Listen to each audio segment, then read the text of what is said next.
Қайырлы күн достар, сіздермен бірге өте дәмді қатпарлы қаттама дайындаймыз. Видеоны көрмес бұрын лайк, комментарий қалдыруды ұмытпаңыздар, каналыма тіркеліп қойыңыздар. Ең алдымен тұзымызды осы суымызға қосып, жақсылап араластырып аламыз. Дайындап қойған ұнымызды сұйық май қосып, бір араластырып, үстінен жаңағы дайындап қойған суымызды шетінен қоса отыра, жақсылап жұмсақ қамыр елейміз.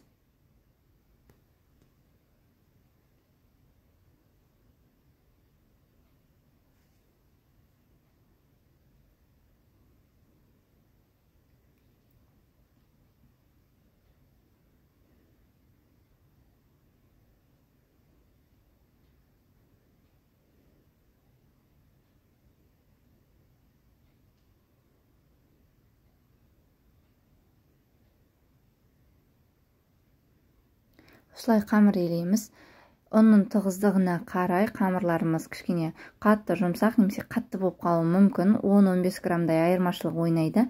Менікі солай қатты, жұмсақ болған соң үстіне 15 граммдай ұн қосып жібердім. Сіздер де солай жасасаңыздар болады. Міне осындай жұмсақта бізде жұмсақтықта қамыр шығады. Жақсылап қанғанша иілеп, әбден қайырып иленіздер. Одан соң бетін жауып 2 минуттай уақытқа қалдыраңыздар. 2 минуттан кейін қайтадан алып, осылай бір рет қайырып жіберсеңіздер, сіздердің қамырларыңыз жылтыр, өте жұмсақ, күшті болып шығады. Осылай июін қандырып, бетін жауып, тағы қалдырамыз. Оған дейін біз сары майымызды дайындап аламыз. Менде 82-де 5% сары май. Микроволновкада немесе су буында ерітіп алсаңыздар болады. Міне осындай болып шығады. Енді жаңағы қамырымызды дайындап қойған 2 бөлікке бөліп аламыз теңдей. Жақсылап жуалап екеуін бір келкі етіп бірдей жайып шығамыз. Міне көріп тұрсаңыздар, біздің қамырымыз өте жылтыр, бір тегіс болып тұр. Енді осы қамырды жақсылап барынша жұқалау етіп жаюға тырысыңыздар, бірақтан да жұқа болсын дегендей міндетті емес. Жұқалау жайып шықсаңыздар жеткілікті.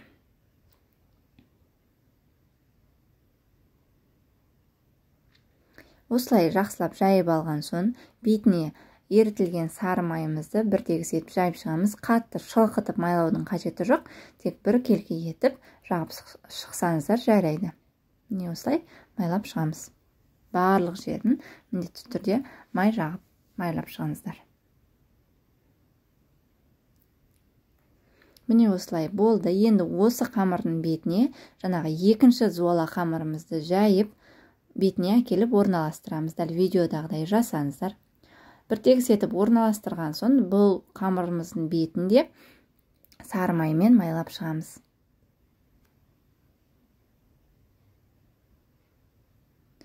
Жақсылап бір тегіс етіп майлап шығыңыздар.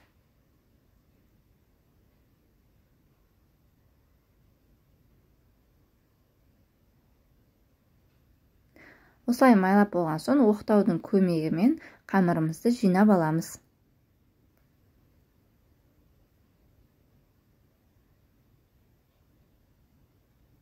Міне осылай қамырымызды жинаймыз. Дәл қамырымызды дәл етке қамыр кескенде осылай дәл ортасынан кесіп аламыз да, осы қамырды теңдей 3 бөлікке бөліп аламыз. Осы видеодағыдай жасасаңыздар, сіздердің қаттамаларыңыз қатпарлы, күшті болып шығады. Енді әр бөлікті өзімізге керек размерде бөліп аламыз. Мен осы бір бөлігінен 3 қаттама жасадым. Менің табама осы сай келеді. Сіздердікі үлкен болса, 2-ге бөліп жасасаңыздар да болады. Дәл сондай 9 қаттама болды.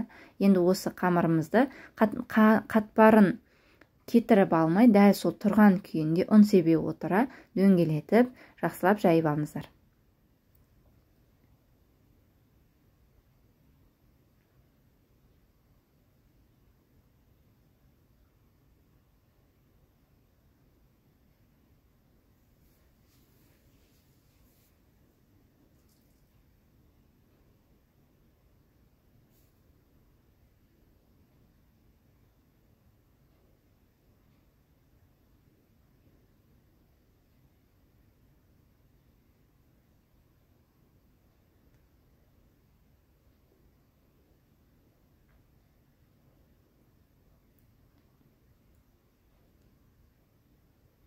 осылай дөңгелетіп жайып алған соң табамызды қыздырамыз да табамыздың бетіне жаңағы ең астына мен ортасына жаққан сары майды қолдандым, немесе пісте майды қолдансаңыздар да болады. Енді қаттамамызды орналастырамыз. Қаттамамызды арлы-берлі қозғалта отыра жақсылап қызарғанша пісіріп алыңыздар.